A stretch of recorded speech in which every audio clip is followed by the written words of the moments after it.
Имам Тирмизи Шамаил Мухаммадия атты еңбегінде пайғамбарымыздың ақ шаштары жайлы мынандай хадис риуаят етеді. Аббас радиаллаху анху айтады: "Қала Абу Бакр, я Расулуллах." Абу Бакр айтты дейді: "Ей Алланың елшісі, қоды шипті, шашыңызға ақ түсіпті ғой" дейді. Сонда пайғамбарымыз саллаллаху алейхи вассалам: "Шаббайтани хут вал вақиа вал мурсалат ва амма ятасаалун ва иза шамсу кувират." Менің шашымды ағартқан Худ сүресі, Мурсалат сүресі, және Оқиға сүресі, және Наба сүресі, және иза шамсу кувират, яғни және Таквир сүресі деген. Бұл хадистен байқайтынымыз пайғамбарымыздың саллаллаху алейхи вассалам шашы қияметті уайымдағандықтан, яғни үмметінің халін уайымдағандықтан ағарған дейді. Ал кейбір ғалымдар айтады, пайғамбарымызда саллаллаху алейхи вассалам ақшаш болмаған дейді.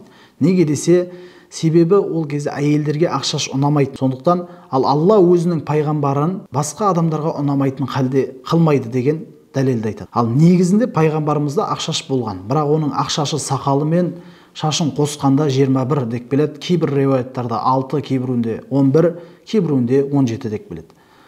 Ал пайғамбарымыздың ақшаштары оның нұрынан байқалмай қалатын еді дейді.